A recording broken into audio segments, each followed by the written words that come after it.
আসো, দাঁড়ো এখানে। খবরদার, তুমি নেক্সট টাইম আর আমার বাসায় এসে ঢুকবা না। আমি এখন কোথায় যাব? আমি কি জানি? আমি শুধু জানি আমি তোমার সাথে কোনো সংসার করবো না। যেখানে মধ্যে চলে যাও।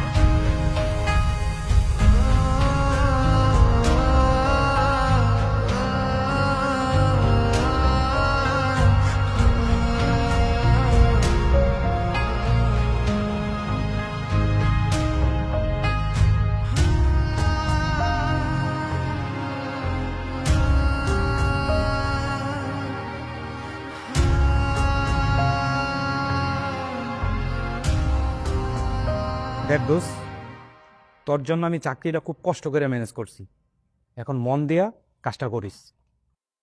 তুই কি আমারে কাজ শিখাইতেছিস? তুই জানিস আমি মালয়েশিয়া থাকতে কত হার্ডওয়ার্ক করতাম, কত কঠোর পরিশ্রম করতাম।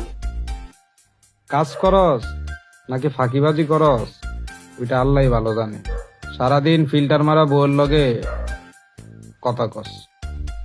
এই, তোর না বলছি ওর কথা আমার সামনে বলবি না, তাও ওর কথা বলতেছস। আচ্ছা ভাবি কোথায় আছে কোনো খোঁজ খবর জানোস নাকি?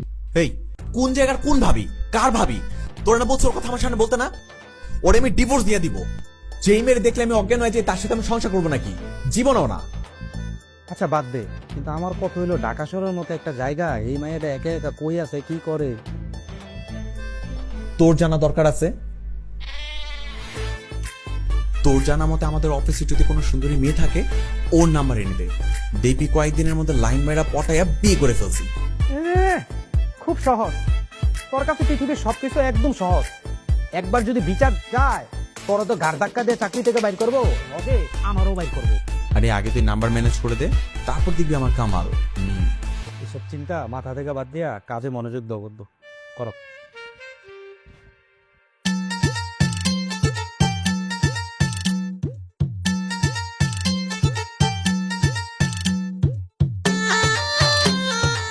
ডান।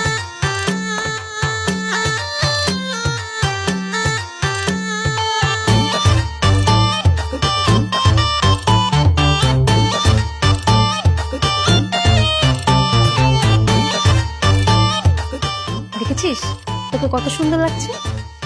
এসব ড্রেস পরলেই মানুষ পছন্দ করবে? হ্যাঁ করবে। সারা জীবন তো পড়াশোনা করেই জীবনটাকে শেষ করে দিই। দিন দুনিয়ারও তো খবর রাখা লাগে নাকি? তুই আছিস না, এখন থেকে তুই সব ঠিকঠাক করে দিবি। ঠিক আছে, শোন তোকে কিছু জিনিস দেখা। এই দেখ,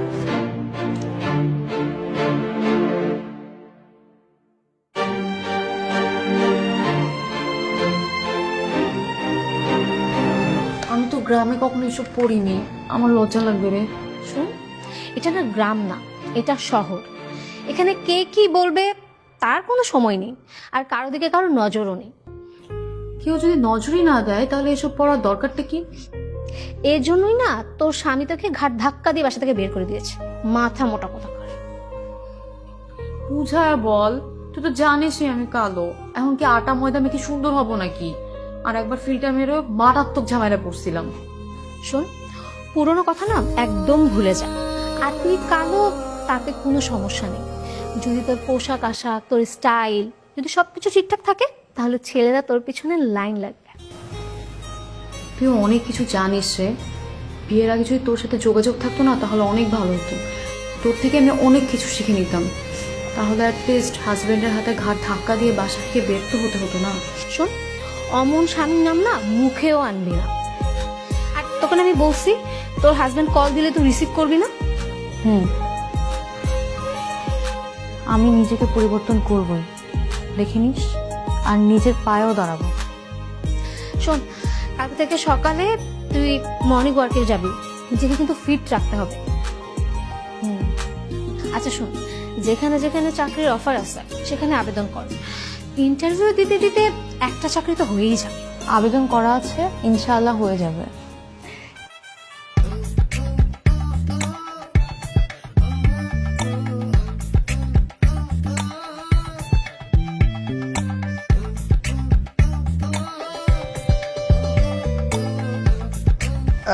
চল, 1 2 3।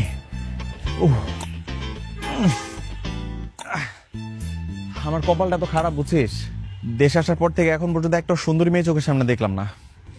আরে যেখানে সেখানে আর এমন জুপে চাপে মেয়ে খুঁজলে কি পাওয়া যাবে? ভালো ঘটক ধরে তারপর মেয়ে খুঁজতে হবে।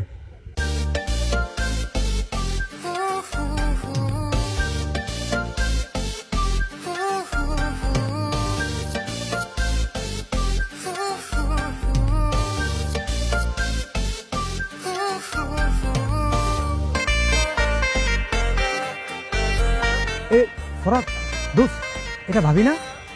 কোন ভাবি? কার ভাবি? আরে বেটা তোর বউ আমার ভাবি।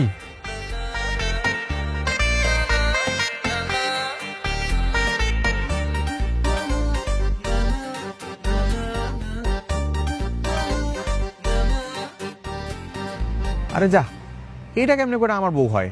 আমার বউর কি এত সুন্দর ড্রেসিং সেন্স আছে নাকি যেরকম সকালবেলা জগিং স্যুট পরে দৌড়াবে? আরে বেটা আমি তো ঠিকই দেখলাম, মনে হচ্ছে। আমার মাথা দেখছোস? ব্যায়াম কর।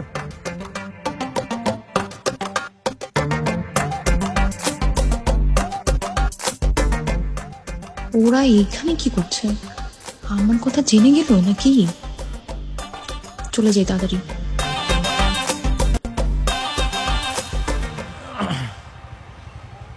এই অনেক দেরি হয়ে যাচ্ছে, চল তাড়াতাড়ি বাসা যেয়ে ফ্রেশ হয়ে আবার অফিস যেতে হবে। তা না হলে তুই আর আমি প্রত্যেকদিন অফিস দেরি করি। চল তাড়াতাড়ি যাই।